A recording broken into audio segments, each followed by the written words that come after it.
Well, welcome to Fear Talk number 25. And this is R. Michael Fisher, and I'll have a special guest that I will introduce in a moment. Let me just say a little bit about Fear Talks. And I was thinking today, particularly because of the guest, of talking about curriculum and pedagogy, which is the whole idea of how do we arrange learning and teaching experiences and environments for that. And what occurred to me is where would a fear talk, appear in a possible dream curriculum for me, or Michael Fisher, because I'm a bit of a crazy radical, slightly outside the system of traditional education. But education, where does that stop? Where does it begin? There is no real boundaries. So I'm going to just share that I have this vision of welcoming all the audience today, parents, teachers, scholars, whoever you might be, that why don't we have, with our children, if you think about it, whatever setting, a learning setting, is we have a sex talk. Now, some people that might be controversial, but not in a lot of parent situations, especially and teachers. It's not unusual to think about having a sex talk. And so I said, well, why don't we have a fear talk as well? And then I says, why don't we have, so you can hear this is my little design that fear talks, sex talks, and then the third one I call spiritual talks. And spiritual talks is about freedom. So if you don't want to use the word spiritual, you just use the word freedom. So fear, sex, freedom. And I thought that's a nice little curriculum design, And, me, as I'm sure my guest today will realize, we're both interested in curriculum design and designs for good teaching and pedagogy. A fear talk is about, I think, what is neglected, as much as sex talks are also neglected, as much as spiritual talks are neglected. Welcome to Fear Talk 25. Our guest is Misty Paterson. And Misty, I asked you today to, before you even introduce yourself, that you can do a little grounding for us, and or a quote if you have. Why don't I turn it over to you, and then we'll introduce you more formally after the beginning. Thanks. Thank you for having me. And I will choose the invitation for the body grounding first. And I think the quote will make its way organically in our conversation. Sure. So I am going to offer something that was gifted to me in terms of a visualization. And I hope that whoever's listening has a really strong sense of feeling grounded and feeling supported, because I think that's a feeling of supported is something that we're, at least for the teachers that I work with, we're often reaching for. So I would encourage you to soften your gaze or even close your eyes. I like to close my eyes. And if you're sitting or standing, wherever your body feels more comfortable, finding your feet planted on the ground. I like to move my toes. And if I'm not ready to feel my feet firmly planted because I'm pretty stimulated, then I like to just walk my feet and imagine that I'm walking somewhere that feels really relaxing. For me, it's in a green space. I get a chance to walk with my dog on the trails in the forest in North Vancouver. So for me, that's where I walk, or maybe it's an open field. Don't judge it, just go with whatever you're imagining. And once your feet feel ready to experience some stillness, find a still spot where you're walking and imagine that you've got these really healthy roots coming out of the soles of your feet.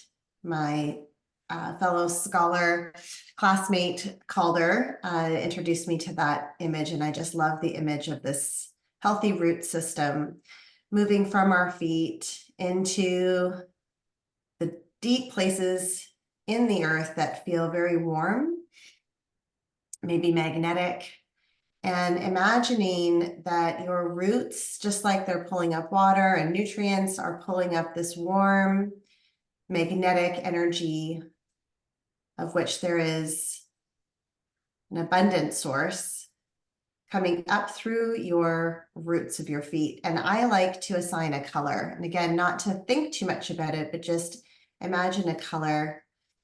For me today, the color is like this shimmery blue. And I'm imagining that energy coming up through the soles of my feet, through my legs, up into my torso. And I'm going to breathe it through my chest and have it open up my heart center. So if you'd like to join me for 3 deep breaths. And sighing it out so it moves all throughout your body. And again.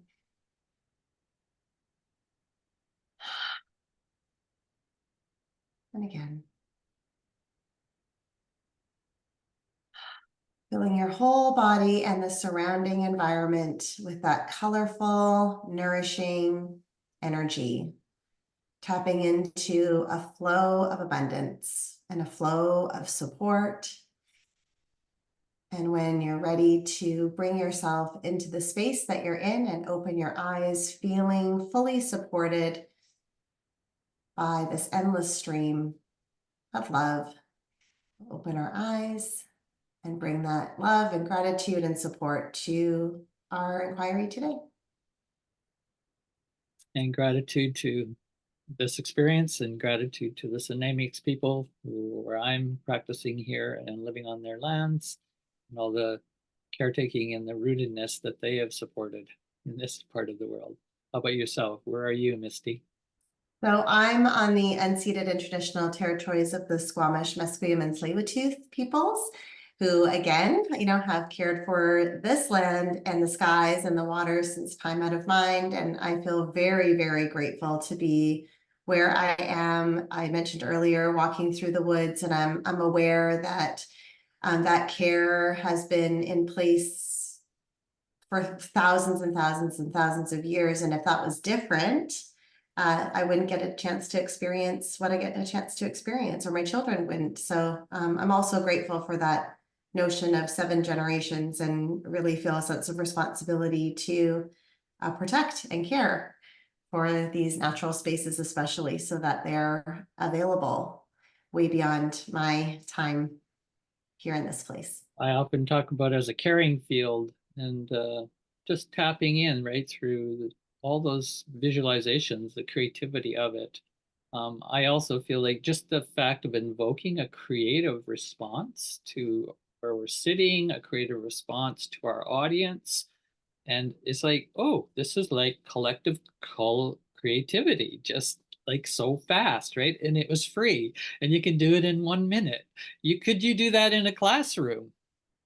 You can totally do it in the classroom. And in fact, I think it's, there's different perspectives on this, and we're not having as much of an academic conversation as more of, well, I was calling it sort of a lived experience piece, but the mindfulness movement, I'm thinking again, where I'm living and working, Goldie Hawn and others who brought the Mind Up program. I mean, that really took on where I am. And, if nothing else, just giving this idea of mindfulness and taking a mindful moment to, listen to a chime, to breathe, to practice different forms of breathing. At least where I live and work, these are much more common practices than when I first began teaching over 20 something years ago.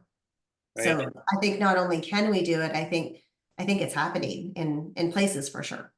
Yeah, that's great. Well, we'll get back to talking about what's going on out in the world. I'm curious about in the world of teaching, education, slash parenting that goes with that, and young people, etc. I just think this is a great opportunity in this FearTalk, Misty, for us to get a feel for that. And I myself, because I can sit in my isolation and my books and scholarly and thinking and philosophizing, but I don't always get a good feel for what's on the ground. So I think that's something you can bring as a gift today, because as we get into what you actually do, as well as your research as a scholar as well, that will all sort of come through. So I did ask you that as part of the grounding also, what kind of quote would you pull out of your favorite quotes, and where in the heck would it come from? So can you give us a little story behind it for context?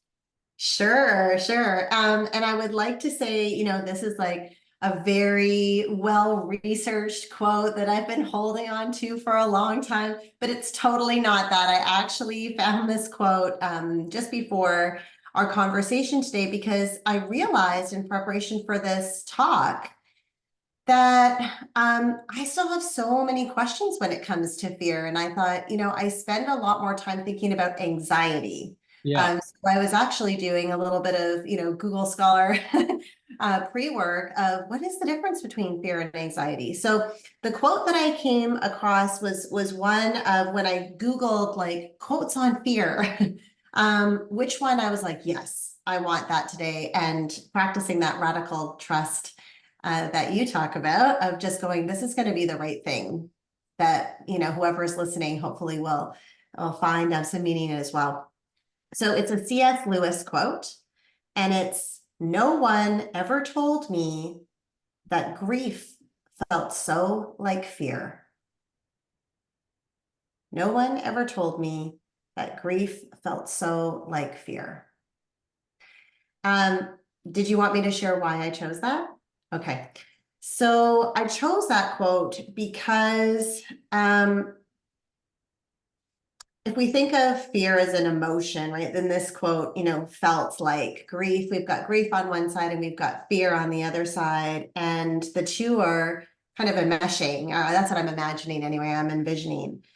And as somebody who has experienced anxiety in many different forms throughout my life, I'm very aware of how difficult it is to distinguish sensations and how, at least, and I've done a lot of cognitive behavioral therapy. I've done a lot of other types of therapy as well, but CBT remains, from what I can understand. My mom is a psych prof, so she was just confirming this on the phone the other day. CBT seems to still remain as kind of the most evidence-based practice for anxiety, right? So a lot of my understanding or associations with anxiety come from a therapeutic lived experience type of place.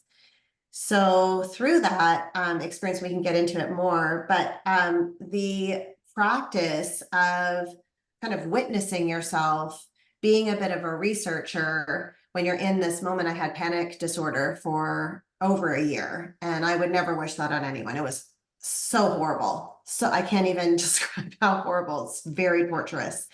To try to be this researcher and watch yourself, witness yourself, and distinguish sort of what's happening is so difficult in the moment because you really are just flooded. It can be completely paralyzing.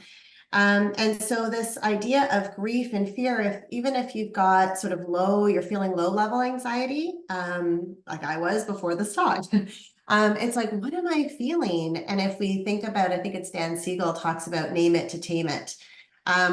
What are we naming? And then what we name, we have associations with as well. So those experiences and ideas and, things come on board as well. So I like that quote because for me, it really touches on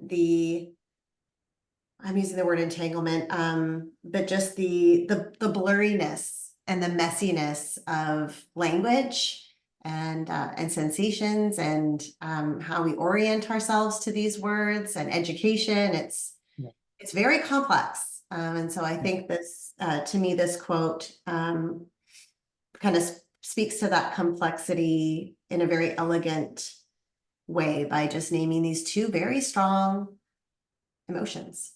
Yeah, I like it too that it, in a way, from my point of view, because as you know, I'm not just a psychologist, I'm not even a trained psychologist, but call myself a fearologist, kind of tongue in cheek, back in my dissertation days. And then eventually it sort of stuck, and I kept, oh, maybe I should use this. And people actually related to it, and they thought that that's interesting. So here we have today, educator, you talking to a fearologist, not a psychologist. And how will that change something in our conversation? And what would that be like to witness and watch if somebody, decides to do a fear talk with their teenager, adolescent, and they look up and they go, oh, an educator and a fearologist talking. What would that be like to sit with your teenager, right? Or somebody in your classroom, or even watch a vignette for a few minutes of two people doing a fear talk? This is unheard of. And then when we say that fear is complex, well, that's the core to my work. The first thing about a fearologist is that I'm not happy with how psychology and psychologists frame fear. okay, what does that mean? I'm not happy. I'm not saying there isn't some reasons, language, basis to empirical. And then I read something by a psychologist who's a long time. I can't remember his name right in the moment. He's a very sophisticated, I think it's Keegan. And Mhm. he says, if you actually study the definitions of fear in psychology, nobody knows what it actually is. They're all different. There's so many different ones. And they all, because it depends what they want to research and how they set it up. And so you add these, very sometimes arbitrary features to a term or word like fear. And of Mhm. course, what I like is if we could actually play with fear to be so porous Mhm. rather than rigid. Mhm. And the question I have you very practically is, I was thinking, I don't know if you can answer, but just even to speculate, if you were in a panic attack situation, right? Mhm. One Mhm. of the things that I would suggest is the common association would be, this is fear. This is fear. This is anxiety.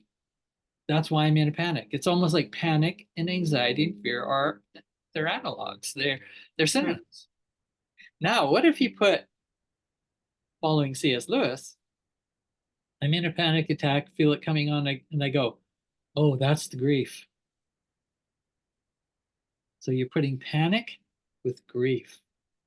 What would happen to the panic attack under that coding? Just even a speculation rather than panic, fear, anxiety. See what I'm saying? It's actually, what if you said, oh, there's grief coming if we follow C.S. Lewis?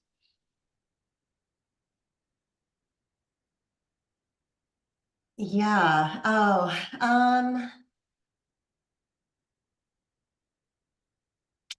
well, I'm thinking, luckily, I'm fortunate because I haven't had a panic attack for years and years now. But at that time, I don't know that I could even label what I was experiencing with anything. I think it's a bit of a post heightened stimulus. And I think it uh, okay, I'm very clearly speaking as somebody with that from this lived experience and what it's like for me. Um, I think it for me with grief, it's like, what do I do with that? How do I make sense of that? What am I grieving? Um, Mhm. which launches me. It depends again, I guess, how heightened I would be of, okay, well, am I grief? Oh, something's wrong, and then I'm grief because something's lost because I'm associating now grief with loss. Nice, nice. And okay, what have I lost? Right. And then what does that mean? And you can kind of go into these rabbit holes, Yeah. right? And again, I'm kind of going through CBT, and I'm not going to be able to cite the exact source. I know where I learned it from. I learned it from a psychologist or a registered clinical counselor that was working with myself and my daughter when my daughter was much younger, and she taught us, thoughts create feelings, feelings create actions. And then I have done more work, and it's like, well, then does the thought come from the sensation? What kind of preempts the thought, right? So as we're talking about grief, or that notion of name it to tame it, we're putting this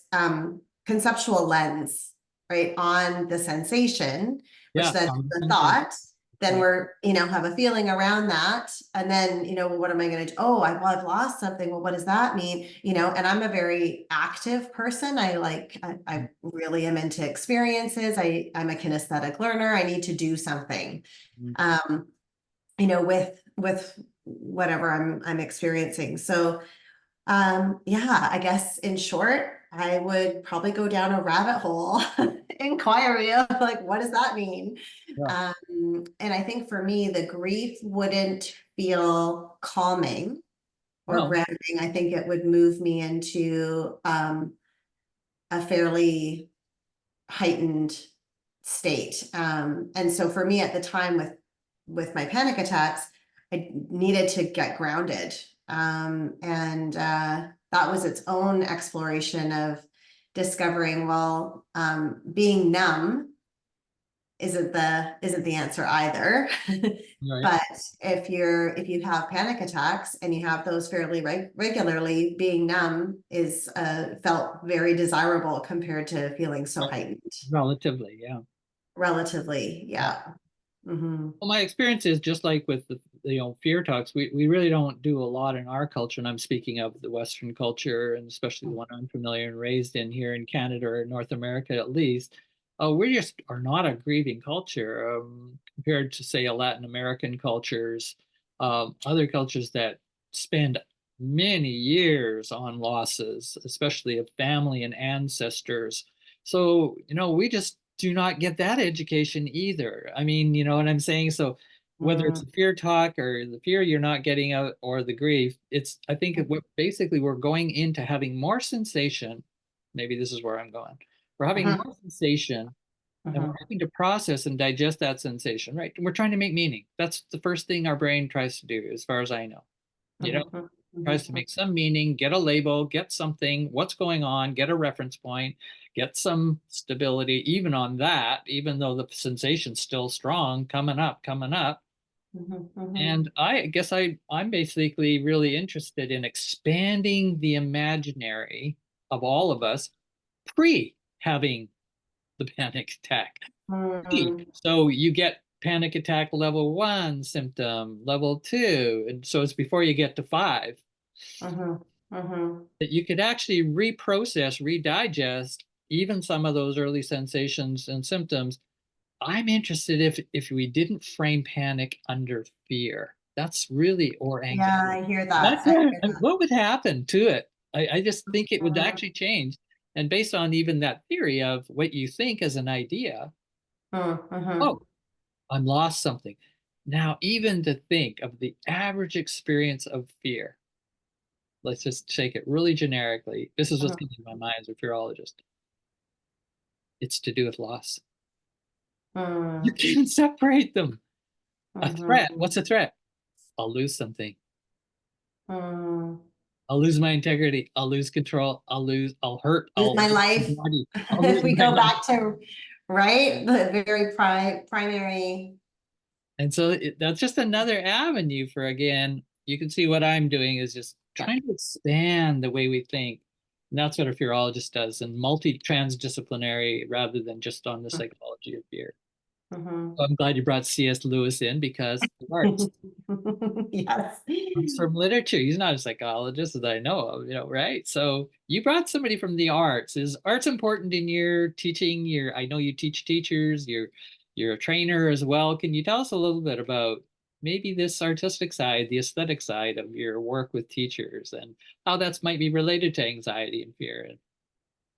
Yes. So, as you know, but not everyone maybe will know that I have the fortune of doing my PhD in arts education at Simon Fraser University.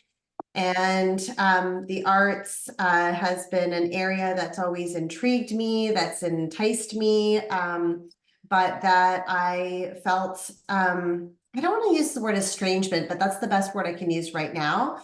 Um, I didn't feel at home. I mean, I felt at home, but I didn't feel like I had a sense of belonging because I never was able to meet the technical standards of any of the modalities of the arts in which I was exposed to through my education. I never had the dance techniques or even though I took lots of dance classes, I never had the drawing techniques to make my vision, actually look like what I wanted it to look like, to render my imagination in the way I wanted to, etc.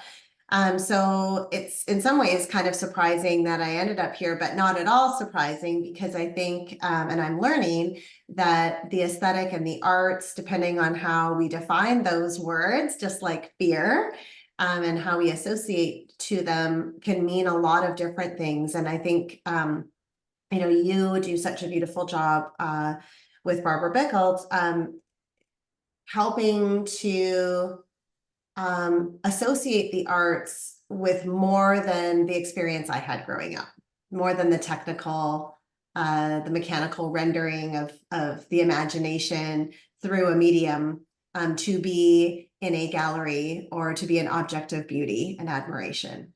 Even to Um, be self-expression. Even self-expression, yes. And so if we start to associate, art like you have done with care, with healing, etc. I know Hisun Bai, she's on my committee. One of her articles around Zen arts talks about art as medicine. I know she is not the only person who speaks about that, but that just positions the arts in a very different light, and one that I'm very interested, clearly, as somebody with this history of feeling really like heightened levels of anxiety.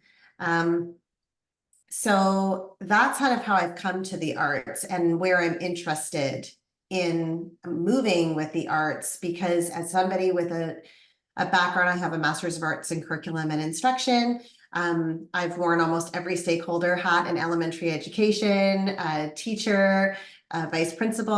I helped to bring in the International Baccalaureate Primary Years program, in which inquiry is the foremost or foundational pedagogy. Way back in the early 2000s, I've taught in teacher education. I'm a parent. I've obviously been a scholar. I am a scholar. So I come to this idea and practice of education wearing lots of different hats. And I think that is very helpful, because I can be empathic to what stakeholders maybe are going through, and to see possibilities and limitations. And to do that, we have to be creative.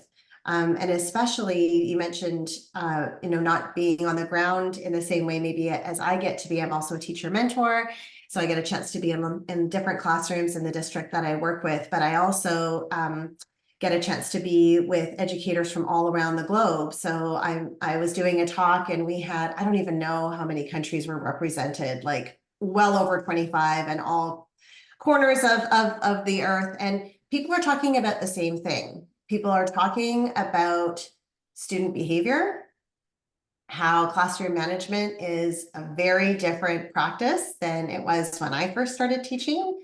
And there's a lot more on trauma-informed practice, on being culturally responsive. There's a lot of pedagogies that when I was first becoming a teacher in the late 90s, we weren't talking about. And so I think this is pointing to trying to make sense of and respond to needs that are becoming something that we can't ignore. They are really, really big needs. And we see that in lots of different ways on the ground. We see that, I was just in a classroom yesterday, and, even to try to bring the children together just to be still for a minute, that is what grade level? very, very hard. That was a grade 3 class, but so I mostly work in elementary. So that's for us, kindergarten to grade 7. Yeah. But I have a high school a daughter who's in high school, and, listening to her speak and with her friends, and getting emails from the school about different things that might be happening. Just again, from a day-to-day perspective, the heightened emotions and stress, it's real. You can see it through people's behavior without having to look very hard at all. Can you just give us an example from the classroom you were in the other day? Sure. So a classroom I was in the other day, and this is, again, I'm not judging, I'm just saying, here's some things that I saw. So we were trying to organize to do some volunteer service work, and the volunteer leader is trying to have all the children just sit near a storm drain. Right. Like sit kind of in a semicircle. And we had some children sitting, but others had ants on their hands, and they were paying attention to the ants and moving from one place to another, trying to move the ants. Others are, over on the grass, trying to kind of carry on their conversation, just interested in different things, not interested in, I'm gonna sit when it's kind of dusty and dirty and, listen to this person that maybe I don't know. I mean, I'm theorizing now on what was going on, but that's a different maybe situation than what we might have seen, where the teacher is saying, okay, everybody, let's do this. And everyone's kind of coming together. And We weren't talking about ADHD or various things going on with Put on your children. good listening hat now. And Pretty most much. of them did it. Most of them did Yeah. it.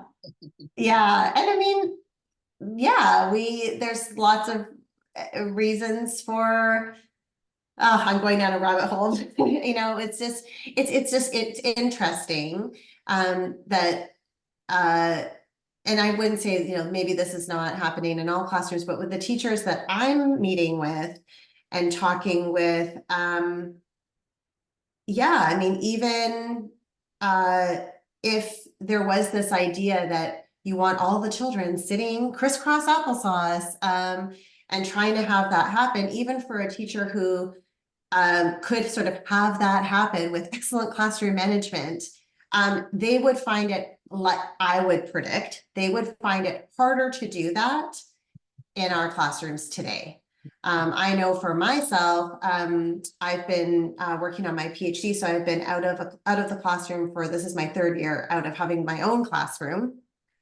But even 3 years ago, I was working with a grade 4 class, and yeah, it's to rein in the attention and to sustain the group's attention as a collective is a different kind of endeavor. It's a way more complex endeavor than it has been in the past. Now, aesthetics and arts, how are they intersecting with these, call them challenges, problems of this anxious, distracted? There's all kinds of labels for what's going on, not just students, but families are running on pretty heavy this, there, this, there, on phone call media. What is aesthetics and arts? What are you finding when you work with that? Let's just focus on, let's not focus today on children, if you don't mind. Let's focus on frontline workers who are in the world, in the fields of care that you're encountering. Well, and this was the topic of my comprehensive exam. Okay. My first question, actually, I was, just stating that I am sensing an accumulating stress and angst. And could I find literature to substantiate that? Or is it just me, kind of thing? Good. Could And you summarize some of that? Yeah. yeah, and I won't go into all kinds of details, but if people are interested, please reach out because I'm happy to share my paper. I'll put a Talk link. about it. I'll put a link. Okay, that's great. Yeah, to my contact information. But all this to say is, yes, we can substantiate that we are seeing more heightened levels of stress, and we can be labeling that in different kinds of ways. You talked about some of those ways already, anxiety, post-traumatic stress, all kinds of things, depression. And what I also found in that paper, and I addressed the paper sort of through 3 stakeholder groups, doctors and nurses in the ER, or facing children and families coming in distress through the ER, with teachers and school counselors, but mainly teachers, addressing what's happening for children at school on the front line there, and then for parents. And across those 3 groups, the need for... So this is all research data that you've Yeah, collected. so I was looking at meta studies. Studies, right. Yes, Okay. so I was looking at meta studies, cross-curricular in a transdisciplinary type of way. And I only looked at studies from 2020 and I was writing this last year, so 2023. Yeah, So 20 years. 2020 to 20, yeah, so just 3 years. So Oh, okay, right. right. So, yeah, sorry, did I say 20? Yeah, what was I trying to say? 2020 to 2023. Yeah, sorry, I misunderstood you. Yeah. Sorry. Yeah, so kind of that COVID, post-COVID, well, I don't know if we can say post-COVID, we're still in it, but this era, what's going on. And one of the studies that I looked at, I was introduced to through a CBC article, Dr. Natasha Saunders, and it was with 2 other colleagues who were scholars and psychologists, and it was so depressing. Dr. Fisher was so depressing because there were starting the interview talking about who's filling the hospital beds in the ER for self-harm and suicide attempts. And the primary group is 10 to 13-year-old girls. So that's the age group that I'm working with. I have a son who's 10. My daughter's 15. I have a history with anxiety. So this really, really struck a chord. And what Dr. Saunders goes on to say is, you know, the ER is not the place. We are not equipped to deal with this situation in terms of and I would say from an educative type of place. And they don't have the resources to be educating families, and families are not sure what to do. So now we take a look at schools, and we just talked about, you know, what teachers are facing in the classroom. They're facing a far more, in my opinion and in my research, it's a far more complex task than it has been. And I think we can find lots of evidence for that.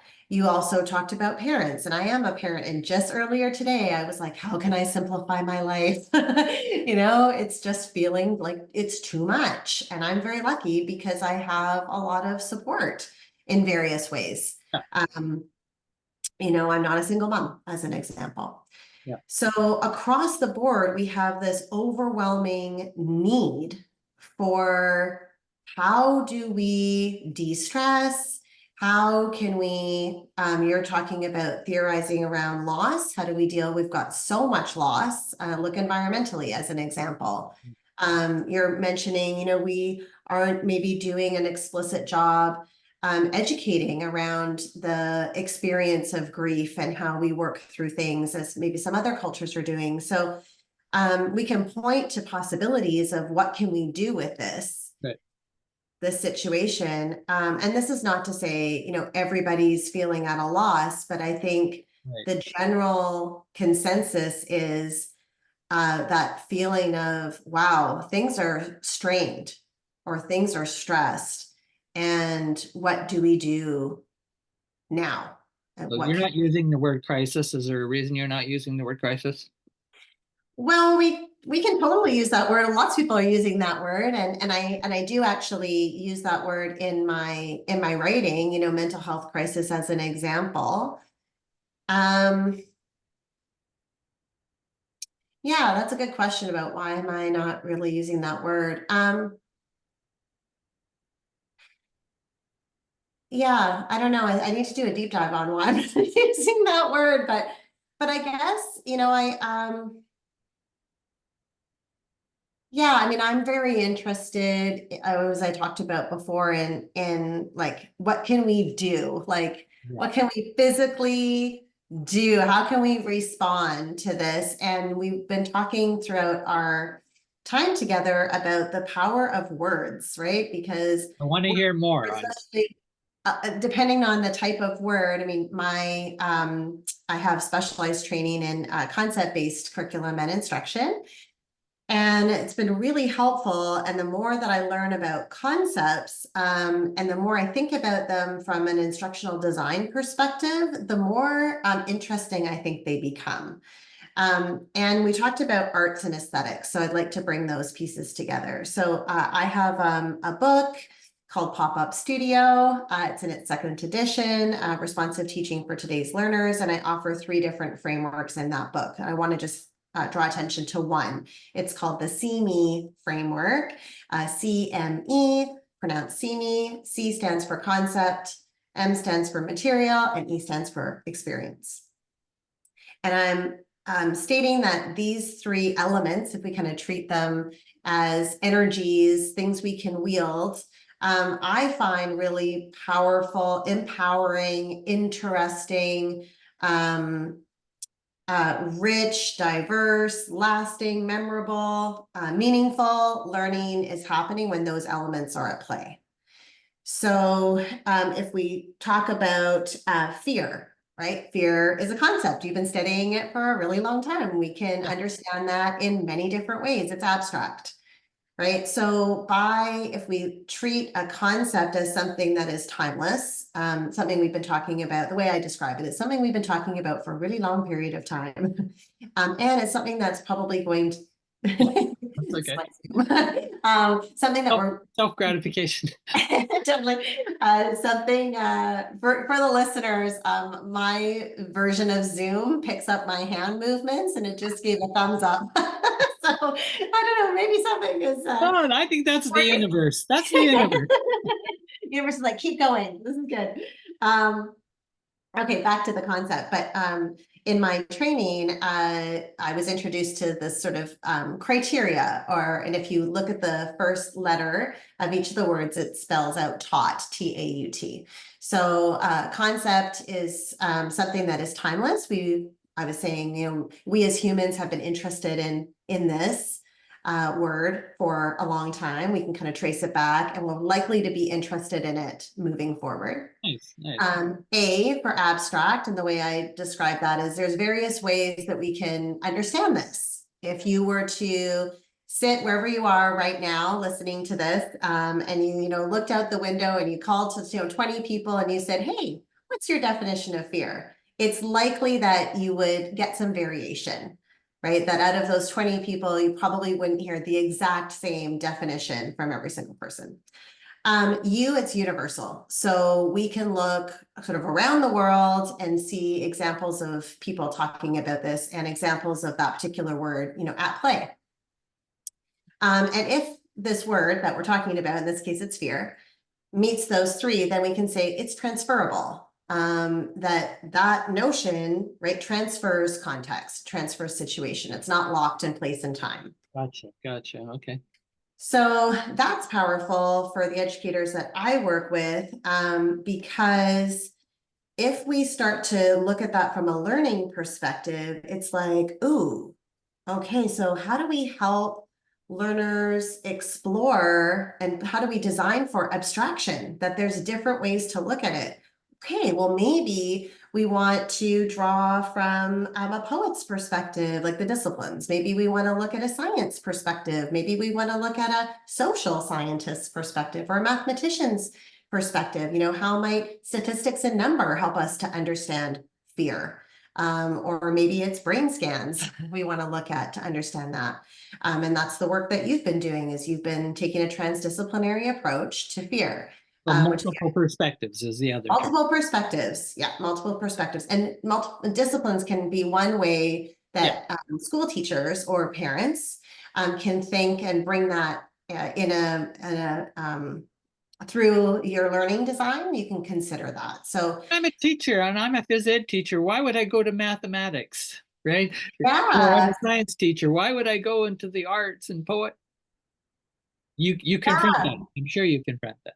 Yeah, for sure. And I think this is where, different from a parent, because you're kind of the one-stop shop. You have to reach for those things yourself. Or you're a scholar, as we are, I know I am interested. I was just reading about the neuro arts, right? And it's like, that's super cool because I love brain research. And I want to know, what's happening in the brain when somebody looks at a piece of art. That's interesting to me, just as I'm reading, yours and Barbara's work around art care, right? You're not citing the same sources, but to me, those sources come in and give me a better holistic understanding of art, the concept. Expanding your conceptual imaginary.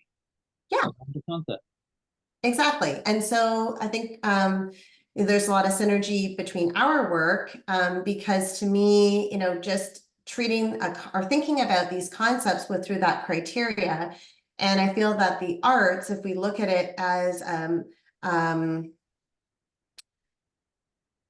something that we take up towards integration, towards healing, towards a more holistic understanding of something, through creativity, through a deep connection of something and someone and some things that are beyond us, then we treat the whole inquiry differently than if we are imagining this concept from a cognitive place only, a rational place only.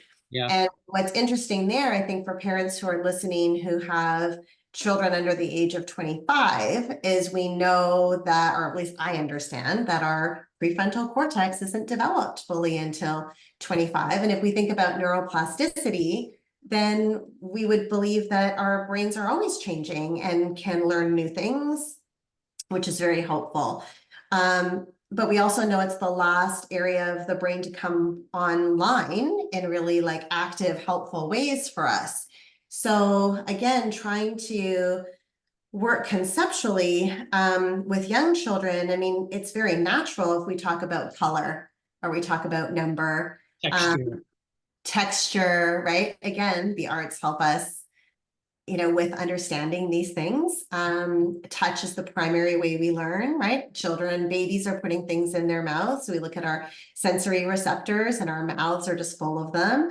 So again, I'm treating this FearTalk from a learning design perspective, someone who's interested in inquiry, who is curious, who has experienced curiosity as a healing type of experience for my own anxiety. How do I get curious about this? How do I treat this as a researcher?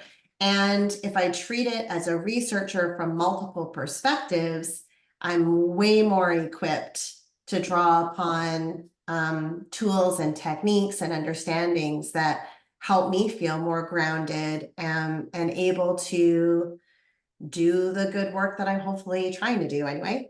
So conceptual analysis, pedagogy, the way you're doing it, it actually enhances your curiosity, like the actual practice of doing it, conceptual Yes. analysis. And you wouldn't normally necessarily think that like off the top, but you're going, no, it does. It actually enhances and it guides you to be more and more curious, more and more curious, opening more doors.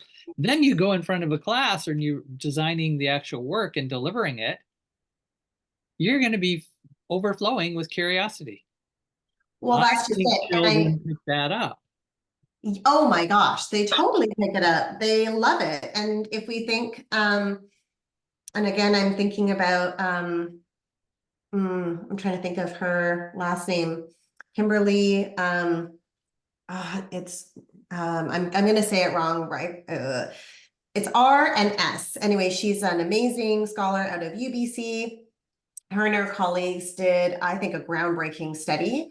I believe it was 2016 on actually being able to substantiate the contagious nature of stress. And so they were measuring the cortisol levels in children's saliva. Again, this is elementary school, and I can't remember the exact details, but we can put the link to the article in the show notes. But they were able to prove, for lack of a better term, that stress is contagious. So stress teacher will have more stressed students. Yeah. And it's interesting because not all the studies, when I was looking at those meta studies, they actually, there were some that clearly stated we can't draw that correlation. Fair enough, yeah. And that's fair enough. But this study, I feel like, yes, because many stakeholders in education that I work with, numbers speak louder than anecdotal experience. And so to be able to have something that is quantifiable really, really helps then when you're looking at, say, mentorship work, which is part of what I do, is I'm there to support teachers in being able to feel successful in their classroom, and not just successful like I'm surviving, but that they're thriving in their classroom. And I believe that anyone who's designing learning experiences is an artist. If we think about artists who are doing generous work that may not work, right? That's in the name of transformation. That's, interested in creation, which is learning, then we really are artists. So the arts is really helping me to recognize in a more holistic, there's that word again, a more healing way what my role is, how to connect in much deeper ways than what I've been exposed to previously. And with that conceptual analysis, when we are at least for me as a kinesthetic learner, working with our hands and creating things and working multimodally, and there's more than one way, and we're actually by design highlighting that there's more than one way to understand it, there's more than one way to represent it, there's more than one way to process it and transform it. It's extremely powerful. I have a saying that our hands are highways for learning.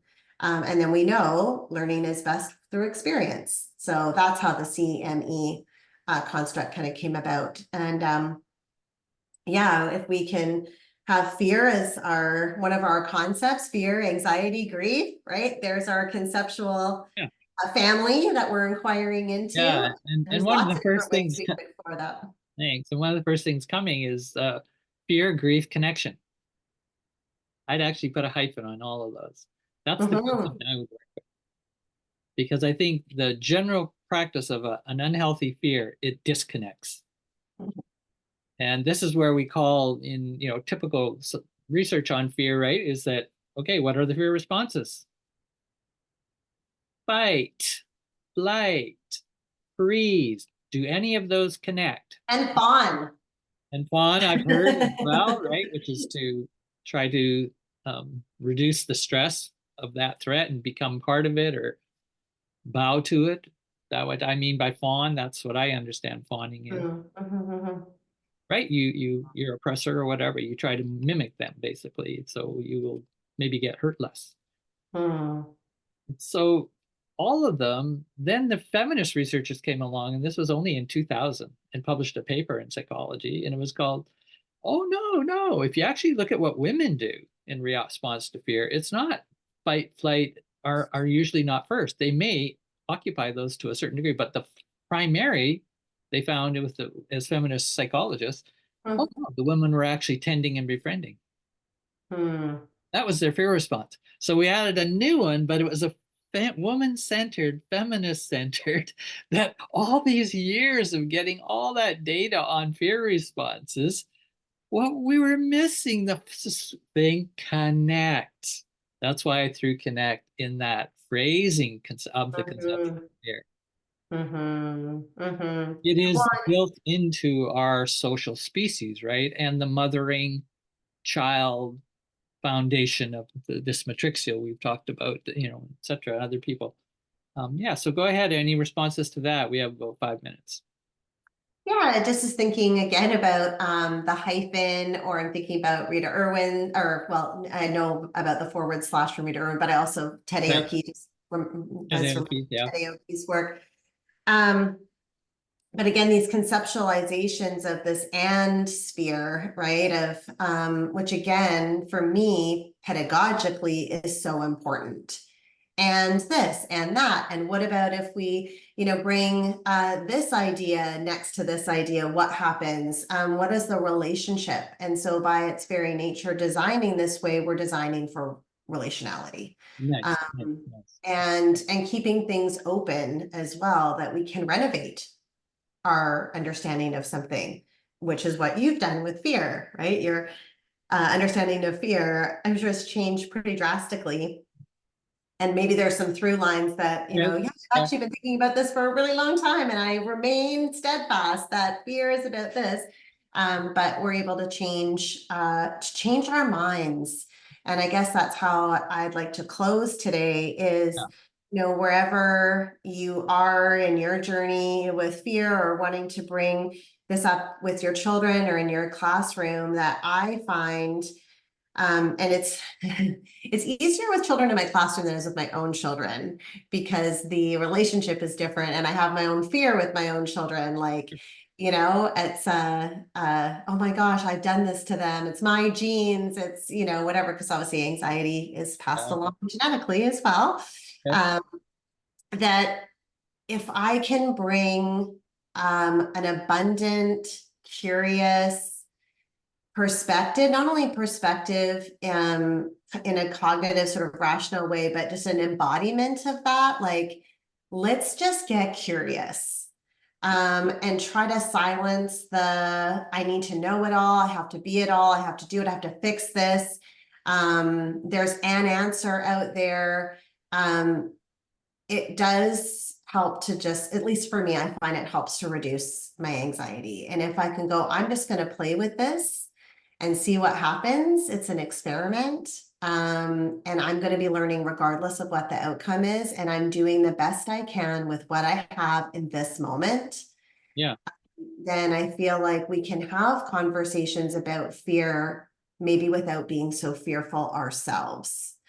And I think that's a Yeah. big, we have to take care of, we have to put our own oxygen masks on first and get curious with our own sensations and do that work. And I know that's not easy to do, trust me, firsthand, but again, if anyone wants to reach out and talk more about that, I certainly would be interested to share and exchange ways that we can support one another and feel that sense of support and groundedness and curiosity as a collective and respond to our children from that place.